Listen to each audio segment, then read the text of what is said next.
ओम शांति।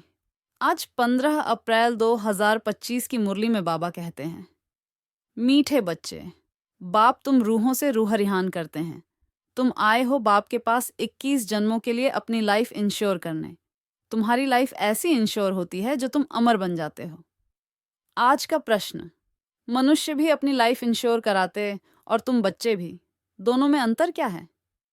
उत्तर में बाबा कहते हैं, मनुष्य अपनी लाइफ इंश्योर कराते कि मर जाएं तो परिवार वालों को पैसा मिले।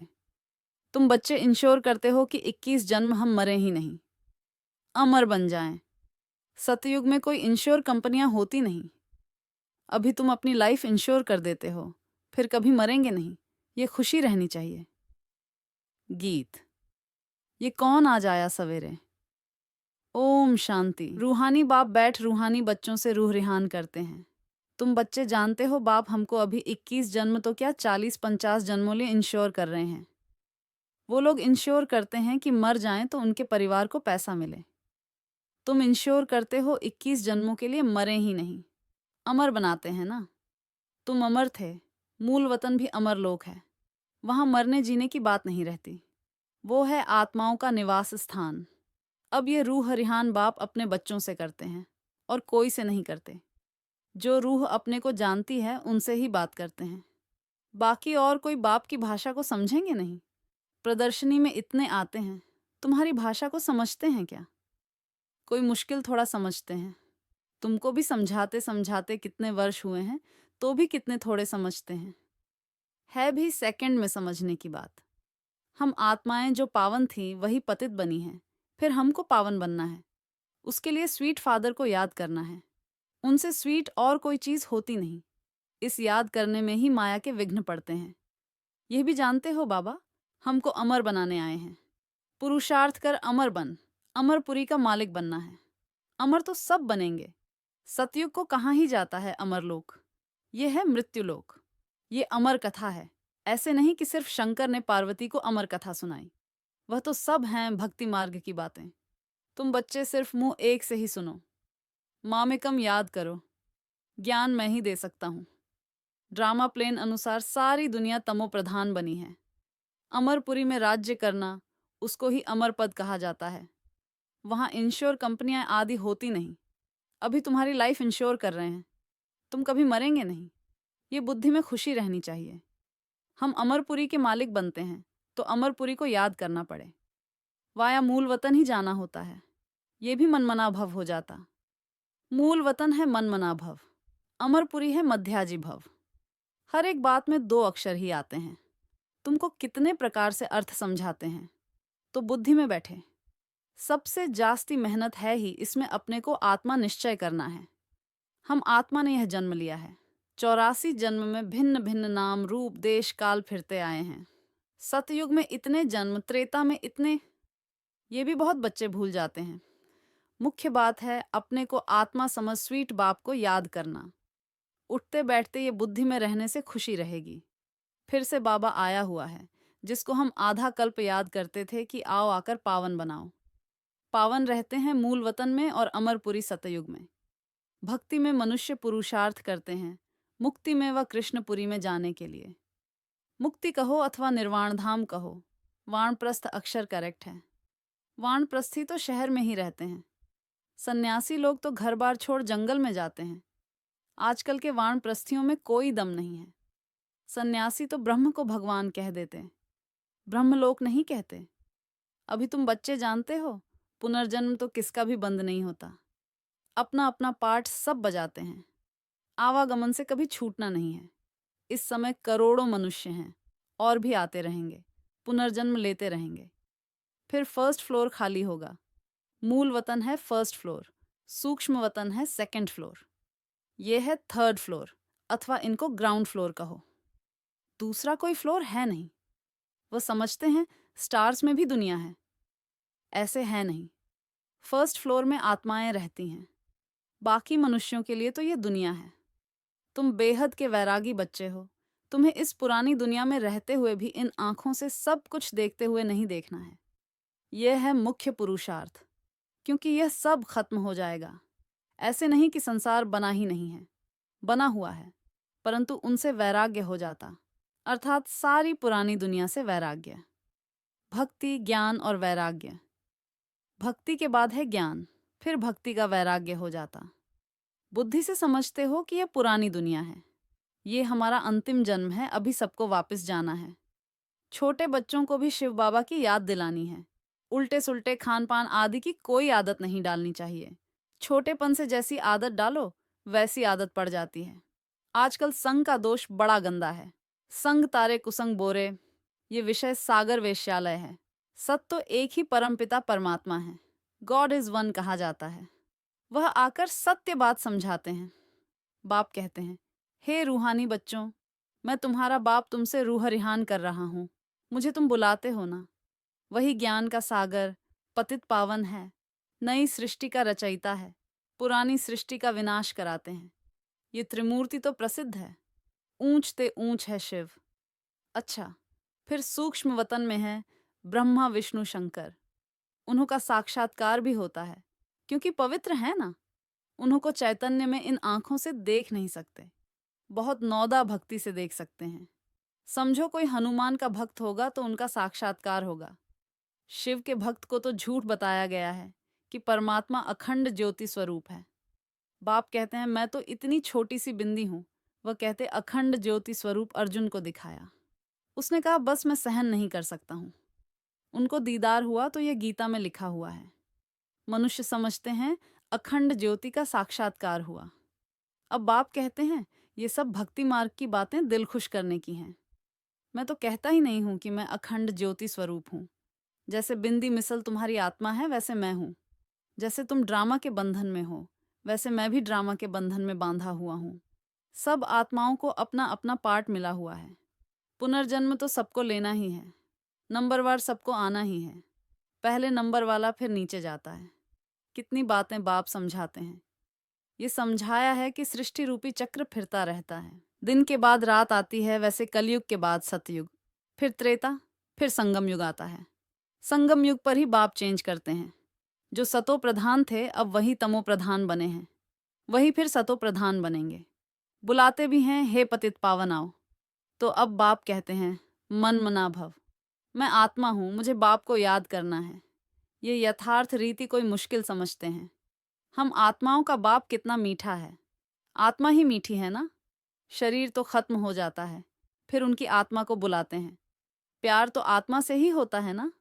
संस्कार आत्मा में रहते हैं, आत्मा ही पढ़ती सुनती है। देह तो खत्म हो जाती है। मैं आत्मा अमर हूं, फिर तुम मेरे लिए रोते क्यों हो? ये तो देह अभिमान है ना। तुम्हारा देह में प्यार है, होना चाहिए आत्मा में प्यार। अविनाशी चीज में प्यार होना चाहिए। विनाशी चीज में प्यार होने से ही लड़ते झगड़ते हैं। सतयुग में है देही अभिमानी, इसलिए खुशी से एक शरीर छोड़ दूसरा लेते हैं। रोना पीटना कुछ भी नहीं होता। तुम बच्चों को अपनी आत्म अभिमानी अवस्था बनाने के लिए बहुत प्रैक्टिस करनी है। मैं आत्मा हूँ, अपने भाई आत्मा को बाप का संदेश सुनाता हूँ। हमारा भाई इन आर्गन्स द्वारा सुनता है। ऐसी अवस्था जमाओ। बाप को याद करते रहो तो विकर्म विनाश होते रहेंगे। खुद को भी आत्मा समझो, उनको भी आत्मा समझो, तब पक्की आदत हो जाए। यह है गुप्त मेहनत। अंतर्मुख हो, इस अवस्था को पक्का करना है। जितना समय निकाल सको उतना इसमें लगाओ। 8 घंटा तो धंधा आदि भल करो, नींद भी करो, बाकी इसमें लगाओ। 8 घंटा तक पहुंचना है, तब तुमको बहुत खुशी रहेगी। पतित पावन बाप कहते हैं, मुझे याद करो तो तुम्हारे विकर्म विनाश हों। ज्ञान तुमको अभी ही संगम पर मिलता है। महिमा सारी इस संगम युग की है, जबकि बाप बैठ तुमको ज्ञान समझाते हैं। इसमें स्थूल कोई बात नहीं। ये जो तुम लिखते हो वह सब खत्म हो जाएगा। नोट भी इसलिए करते हैं तो पॉइंट्स नोट होने से याद रहेगी। कोई की बुद्धि तीखी होती है तो बुद्धि में याद रहती है। नंबरवार तो है ना। मुख्य बात, बाप को याद करना है और सृष्टि चक्र को याद करना है। कोई विकर्म नहीं करना है। गृहस्थ व्यवहार में भी रहना है। पवित्र जरूर बनना है। कई गंदे ख्यालात वाले बच्चे समझते हैं, हमको ये फलानी बहुत अच्छी लगती है, इनसे हम गंधर्वी विवाह कर लें। परंतु ये गंधर्वी विवाह तो तब कराते हैं जबकि मित्र संबंधी आदि बहुत तंग करते हैं, तो उनको बचाने लें। ऐसे थोड़े ही सब कहेंगे हम गंधर्वी विवाह करेंगे। वह कभी रह नहीं सकेंगे। पहले दिन ही जाकर गटर में पड़ेंगे। नाम रूप में दिल लग जाती है। ये तो बड़ी खराब बात है। गंधर्वी विवाह करना कोई मासी का घर नहीं है। एक दो से दिल लगी तो कह देते गंधर्वी विवाह करें। इसमें संबंधियों को बड़ा खबरदार रहना चाहिए। समझना चाहिए ये बच्चे काम के नहीं। जिससे दिल लगी है उससे हटा देना चाहिए, नहीं तो बातें करते रहेंगे। इस सभा में बड़ी खबरदारी रखनी होती है। आगे चल, बड़े कायदे से सभा लगेगी। ऐसे ऐसे ख्यालात वाले को आने नहीं देंगे। जो बच्चे रूहानी सर्विस पर तत्पर रहते हैं, जो योग में रहकर सर्विस करते हैं, वही सतयुगी राजधानी स्थापन करने में मददगार बनते हैं। सर्विसेबल बच्चों को बाप का डायरेक्शन है, आराम हराम है। जो बहुत सर्विस करते हैं वह ज़रूर राजा रानी बनेंगे। जो जो मेहनत करते हैं आप समान बनाते हैं, उनमें ताकत भी रहती है। स्थापना तो ड्रामा अनुसार होनी ही है। अच्छी रीति सब पॉइंट्स धारण कर फिर सर्विस में लग जाना चाहिए। आराम भी हराम है, सर्विस ही सर्विस, तब ऊंच पद पाएंगे। बादल आए और रिफ्रेश होकर गए सर्विस पर। सर्विस तो तुम्हारी बहुत निकलेगी। किस्म किस्म के चित्र निकलेंगे जो मनुष्य झट समझ जाएं। यह चित्र आदि भी इप्रूव होते जाएंगे। इसमें भी जो हमारे ब्राह्मण कुल के होंगे वह अच्छी रीति समझेंगे। समझाने वाले भी अच्छे हैं तो कुछ समझेंगे। जो अच्छी रीति धारणा करते हैं, बाप को याद करते हैं, उनके चेहरे से ही मालूम पड़ जाता है। बाबा, हम तो आपसे पूरा वर्षा लेंगे, तो उनके अंदर खुशी के ढोल बजते रहेंगे। सर्विस का बहुत शौक होगा। रिफ्रेश हुए और ये भाग गए। सर्विस के लिए हर एक सेंटर से बहुत तैयार होने चाहिए। तुम्हारी सर्विस तो बहुत फैलती जाएगी। तुम्हारे साथ मिलते जाएंगे। आखिरीन एक दिन सन्यासी भी आएंगे। अभी तो उन्हों की राजाई है। उन्हों के पैरों पर पड़ते हैं, पूछते हैं। बाप कहते हैं ये भूत पूजा है। मेरे तो पैर हैं नहीं, इसलिए पूजने भी नहीं देंगे। मैंने तो ये तन लोन लिया है, इसलिए इनको भाग्यशाली रथ कहा जाता है। इस समय तुम बच्चे बहुत सौभाग्यशाली हो, क्योंकि तुम यहाँ ईश्वरीय संतान हो। गायन भी है आत्माएं। परमात्मा अलग रहे बहुकाल, तो जो बहुत काल से अलग रहे हैं वही आते हैं, उनको ही आकर पढ़ाता हूँ। श्री कृष्ण का यह अंतिम जन्म है, इसलिए नाम भी इस एक का श्याम सुंदर पड़ा है। शिव का तो किसी को पता नहीं है कि क्या चीज़ है। ये बात बाप ही आकर समझाते हैं। मैं हूँ परम आत्मा, परम धाम में रहने वाला हूँ। तुम भी वहाँ के रहने वाले हो। मैं सुप्रीम पतित पावन हूँ। तुम अभी ईश्वरीय बुद्धि वाले बने हो। ईश्वर की बुद्धि में जो ज्ञान है वह तुमको सुना रहे हैं। सतयुग में भक्ति की बात नहीं होती। ये ज्ञान तुमको अभी मिल रहा है।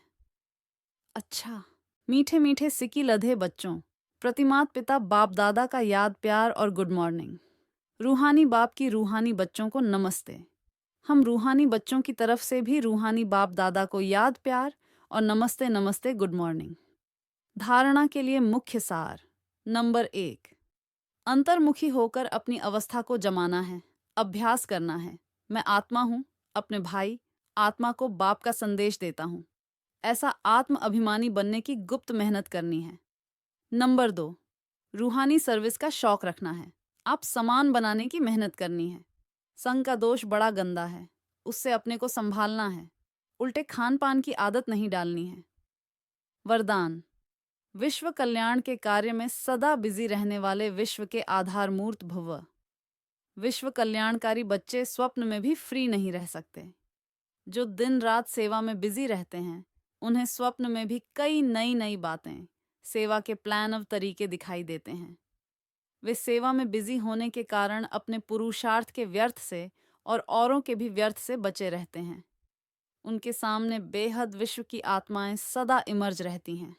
उन्हें जरा भी अलबेलापन आ नहीं सकता। ऐसे सेवाधारी बच्चों को आधारमूर्त बनने का वरदान प्राप्त हो जाता है। स्लोगन, संगम युग का एक एक सेकंड वर्षों के समान है, इसलिए अलबेलेपन में समय नहीं गंवाओ।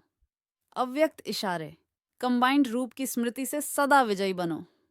जिसके साथ स्वयं सर्वशक्तिमान बाप कंबाइंड है, सर्व शक्तियां स्वतः उनके साथ होंगी। जहां सर्व शक्तियां हैं वहां सफलता न हो, यह असंभव है। कोई अच्छा साथी लौकिक में भी मिल जाता है तो उसको छोड़ नहीं सकते। ये तो अविनाशी साथी है, कभी धोखा देने वाला साथी नहीं है। सदा ही साथ निभाने वाला साथी है, तो सदा साथ साथ रहो। ओम शांति। शुक्रिया बाबा, शुक्रिया।